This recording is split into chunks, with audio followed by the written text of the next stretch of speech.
നമസ്കാരം.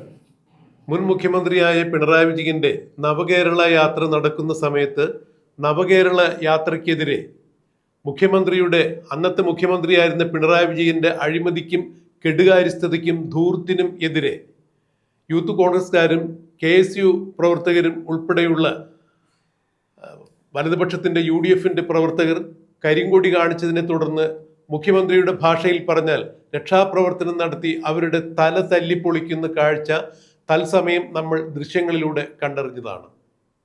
എന്നാൽ 2026 നിയമസഭാ തെരഞ്ഞെടുപ്പിന് ശേഷം മുഖ്യമന്ത്രിയായിരുന്ന പിണറായി വിജയന് സ്ഥാനമൊഴിയേണ്ടി വന്നു.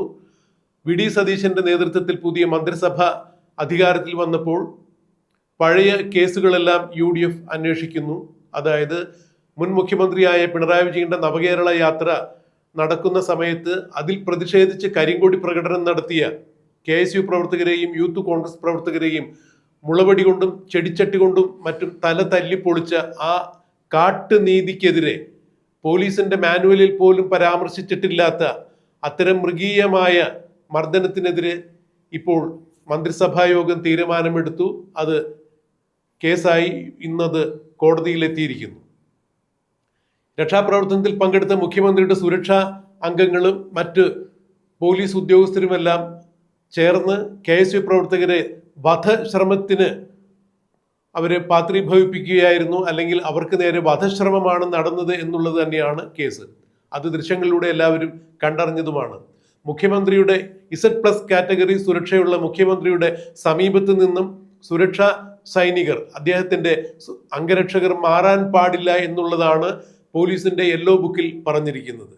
അങ്ങനെയെങ്കിൽ മുഖ്യമന്ത്രി യാത്ര ചെയ്യുമ്പോൾ കരിങ്കൊടി കാണിച്ചു എന്ന് പറഞ്ഞതിന്റെ പേരിൽ ഒരു വിഭാഗം പോലീസുകാർ തടഞ്ഞു വച്ചിരുന്ന ഇപ്പോഴത്തെ ആലപ്പുഴ MLA ഉൾപ്പെടെയുള്ള ആളുകൾക്കെതിരെ മുഖ്യമന്ത്രിയുടെ സുരക്ഷാ സൈനികർ മുളവടിയും മറ്റും, അത് പോലീസിന്റെ ലാത്തിയല്ല, ഒരു പ്രത്യേകതരം മുളവടി ഉപയോഗിച്ചുകൊണ്ട് ഈ പ്രവർത്തകരുടെ തലയിൽ അടിക്കുന്നത് കാണാമായിരുന്നു. ഇപ്പോഴത്തെ MLA ആയ MD തോമസിന്റെ തല മുറിഞ്ഞ് ചോര വരുന്ന രംഗങ്ങളെല്ലാം ആ ദൃശ്യങ്ങളിലൂടെ കാണാൻ സാധിക്കുമായിരുന്നു. വലിയ മുളവടിക്ക് അതുപോലെ തലയിൽ മർദ്ദിക്കുമ്പോൾ ഒന്നുകിൽ ആയുഷ്കാലം, ജീവിതകാലം മുഴുവൻ തളർന്ന് കിടക്കേണ്ടതായി വരും, അല്ല എന്നുണ്ടെങ്കിൽ മരണം തന്നെ സംഭവിക്കാം എന്നാണ് ഡോക്ടർമാർ കൃത്യമായി തന്നെ മൊഴി കൊടുത്തിരിക്കുന്നത്. ഇത്തരം മൊഴികൾ ഇപ്പോൾ കോടതിയുടെ മുന്നിൽ എത്തിയിരിക്കുന്നു. ഇവിടെയാണ് മറ്റൊരു കാര്യം കൂടി എടുത്ത് പരാമർശിക്കേണ്ടത്. അതായത് വധശ്രമം തന്നെയാണ് ഇതിന് പുറകിൽ ഉണ്ടായിരുന്നത്. മുഖ്യമന്ത്രിയുടെ സുരക്ഷാ സൈനികർ പോലീസിന്റെ യെല്ലോ പേജ് അനുസരിച്ച് മുഖ്യമന്ത്രിയുടെ അടുത്ത് നിന്ന് മാറാൻ പാടില്ല. എന്നാൽ ഈ സുരക്ഷാ ഉദ്യോഗസ്ഥന്മാർ KSU പ്രവർത്തകരെ അല്ലെങ്കിൽ യൂത്ത് കോൺഗ്രസ് പ്രവർത്തകരെ തല തല്ലിപ്പൊളിക്കുമ്പോൾ മുഖ്യമന്ത്രിയുടെ വാഹനം അവരുടെ സമീപത്ത് നിന്ന് ഏതാണ്ട് 700 മീറ്റർ മുന്നിലേക്ക് നീങ്ങിയിട്ടുണ്ടായിരുന്നു എന്നാണ് റിപ്പോർട്ടിൽ പറയുന്നത്. SIT റിപ്പോർട്ടിൽ ഇത് തന്നെയാണ് പറയുന്നത്. എന്നാൽ ഇപ്പോൾ ഈ സുരക്ഷാ സൈനികരെ രക്ഷിക്കുന്നതിന് വേണ്ടി മേലുദ്യോഗസ്ഥന്മാരും, അതായത് മുൻ മുഖ്യമന്ത്രി പിണറായി വിജയന്റെ കാലത്തുണ്ടായിരുന്ന പോലീസിലെ മേലുദ്യോഗസ്ഥന്മാരും ചില സ്റ്റാഫുകളും ചേർന്ന് കേസ് അട്ടിമറിക്കുന്നതിന് വേണ്ടിയുള്ള ശ്രമങ്ങൾ നടന്നു എന്നാണ് പറയുന്നത്.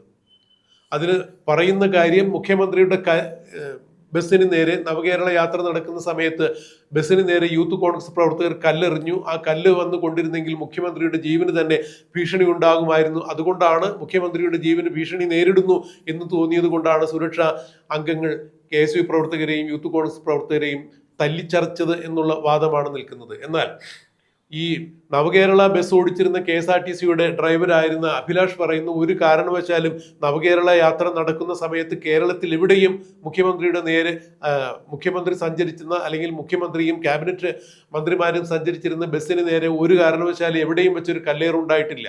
ആലപ്പുഴയിലും ഇത്തരത്തിലൊരു സംഭവം ഉണ്ടായിട്ടില്ല എന്നുള്ളത് ബസ്സിന്റെ ഡ്രൈവറായ അഭിലാഷ് മൊഴി നൽകിയിരിക്കുന്നു. മാത്രമല്ല KSRTCയുടെ ടെക്നിക്കൽ എഞ്ചിനീയർ വിഭാഗത്തിന്റെ സുപ്പീരിയർ ആയിരുന്ന ഒരു എഞ്ചിനീയർ മൊഴി നൽകിയിരിക്കുന്നു. ബസ്സിന് യാതൊരു തരത്തിലുള്ള കേടുപാടുകളും പറ്റിയിട്ടില്ല.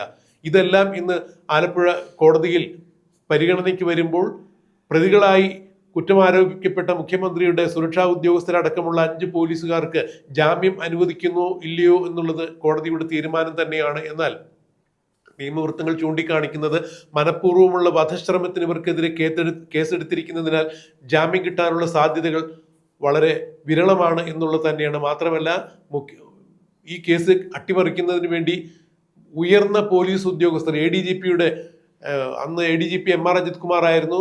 ക്രമസമാധാന ചുമതലയുള്ള ADGP MR അജിത് കുമാറിന്റെ നിർദ്ദേശപ്രകാരം ചില പോലീസ് ഉദ്യോഗസ്ഥന്മാർ ഈ കേസ് അട്ടിമറിക്കുന്നതിന് വേണ്ടി കേസ് രേഖകൾ മാറ്റി എന്നുള്ളതാണ്, അല്ലെങ്കിൽ രണ്ടാമത് എഴുതി ചേർത്തു എന്നൊക്കെയാണ് പറയപ്പെടുന്നത്. എന്തായാലും മുഖ്യമന്ത്രിയുടെ നവകേരള വാഹനം കടന്നു പോകുമ്പോൾ ആ വാഹനത്തിനെതിരെ കരിങ്കൊടി കാണിച്ചതും കരിങ്കൊടി കാണിച്ച പ്രവർത്തകരെ മുഖ്യമന്ത്രിയുടെ സുരക്ഷാ സൈനികർ തലതല്ലിപ്പൊളിക്കുന്ന രംഗങ്ങളുമെല്ലാം വിശദമായ ദൃശ്യങ്ങൾ, തത്സമയ ദൃശ്യങ്ങൾ കോടതിയുടെ മുമ്പിലെത്തിയിട്ടുണ്ട്.